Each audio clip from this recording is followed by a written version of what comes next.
caso è resistente perché è una cosa molto carina secondo me, è un modo simpatico per conoscere gente nuova. Figurati che mia madre 2 persone se le ha portate a casa, le ho ospitate un sacco di tempo, si è cambiato i numeri di telefono, insomma.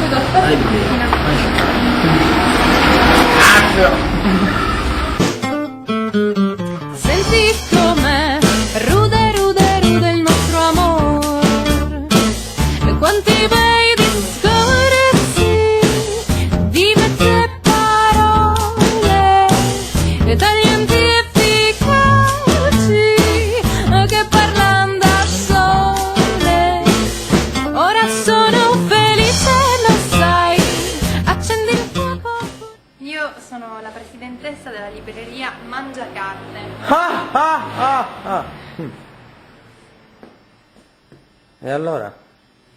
Allora, questo spazio l'abbiamo veramente fatto con le nostre mani, a partire dal pavimento, il pozzo, le possenti strutture lignee.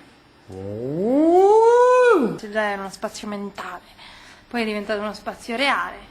E che cos'è una libreria sociale? Praticamente ci occupiamo di attività quali la libreria, cioè l'affitto di libri gratuitamente. I libri sono tutti donati, sono donazioni.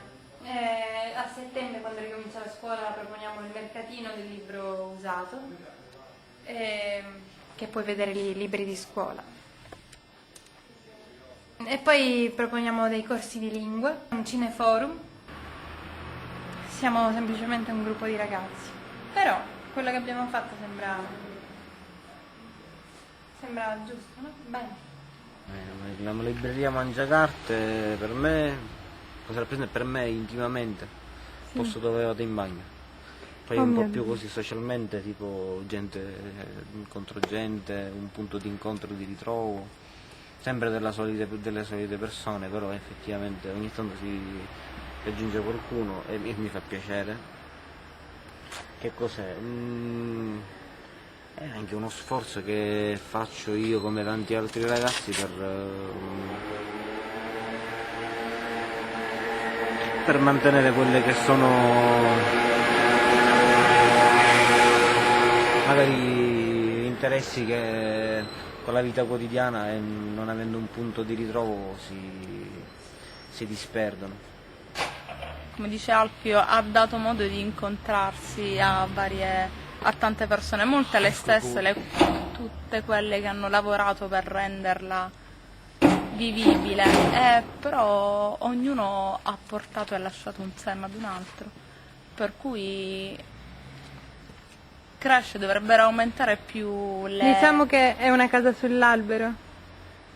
Sì, e forse anche un piccolo albero, per cui no, poca gente alla volta, però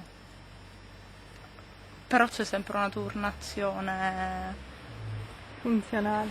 sì, sì. No.